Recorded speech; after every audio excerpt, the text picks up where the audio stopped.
The first thing that strikes you about A Way Out is the split-screen presentation. This is a game that has so very clearly been built from the ground up for couch co-op, and while you can play it online with another person, you're always seeing both sides of the action.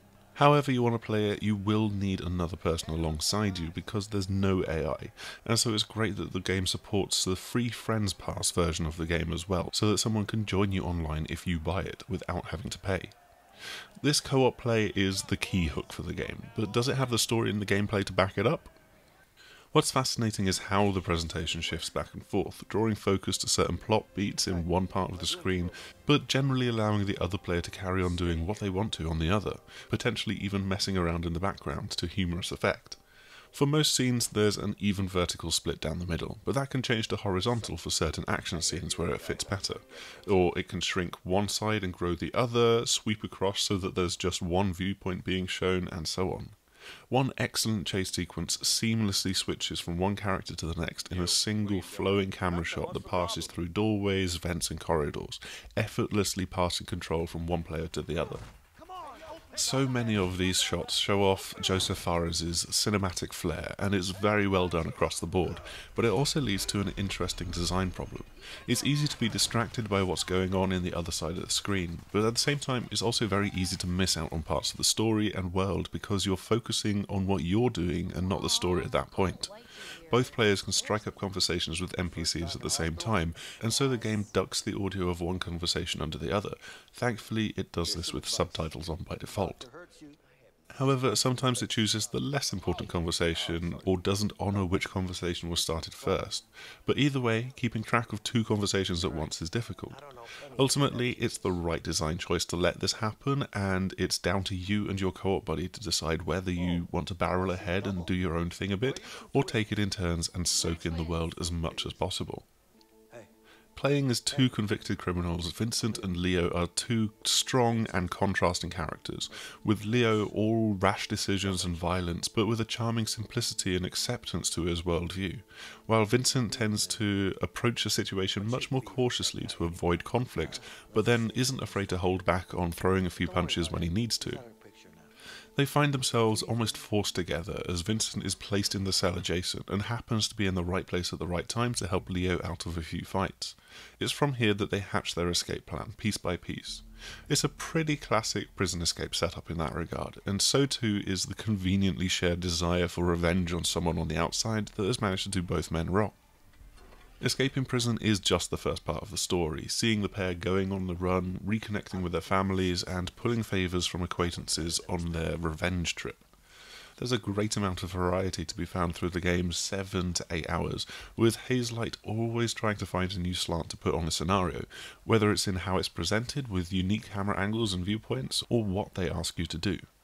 There's fairly regular area exploration scenes with very light puzzling, but they're engaging in how you can talk to people in these areas and also find little mini-games and fun things to do for the two characters. There's off-brand Connect 4 for example, or you can play baseball with one player pitching and the other one batting. Where the game design really shines is in the action sequences, which keep changing things up, sometimes asking you to choose between Vincent's and Leo's different approaches, and this opening up different avenues of gameplay. Stealth play early on makes way for chase sequences, escaping in cars, third-person shooting even, and much more besides. Again, a great part of this feeling of variety comes from the way that the split-screen presentation shifts around dynamically. However, that leads to A Way Out being something of a jack of all trades and a master of none. The game is not a particularly morose tale by any means, and there's some bombastic set pieces with a love of slow motion climaxes, and there's also more than a few laugh out loud moments that you can put the pair in. If you find a set of swings, you need to sit on them together, that is all I'm going to say about that. But a lot of the lightness that we found through the game's second half came from seeing the rough edges that stem from Hazelight's very ambitious design. A lot of moments of gameplay have been designed as one-offs, and it shows. Playing over the internet can't have helped, but there was a kind of shonkiness to the basketball minigame that was dovetailed into the main story, while there's quite a lengthy car chase scene that features cop AI that would rival GTA 5 in their aggressiveness and lack of self-preservation, which is to a hilarious degree when combined with the car's handling. The levity found in some of these set-piece moments and generally being able to find amusement with a friend does go some way to undercut the story's last few twists and turns, as the game tries to make you feel for the characters and their situation. It's nicely done, but while I came to like both Leo and Vincent, and while there is something genuine and heartfelt in the story, I just wasn't terribly invested in their fates. The game's climax certainly feels a bit forced, even if it does lead to some great co-op gameplay moments. After Brothers: A Tale of Two Sons, I came into A Way Out with certain expectations of getting this fraught and trying gritty prison escape drama. That's just the beginning of the game though, and from that early grittiness it turns into a relatively knowing action romp and revenge flick. There's definitely quite a few rough edges and maybe one or two half-baked ideas that could have been better not in the game, but most importantly through all of this, it's just a lot of fun and it's something that's really enjoyable to play with a friend. So no, this isn't quite as emotional a tale, and I don't think it's going to get quite as much critical acclaim as Brothers, but it's easy to recommend this for people looking for a fun co-op experience.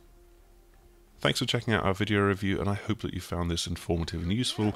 Please do like, subscribe and share if you'd like to see more of this kind of thing, and you can also come and visit us over on thesixthaxis.com for all of our written content. Hopefully we will see you again soon. Goodbye!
Just make your move, Einstein.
Ha!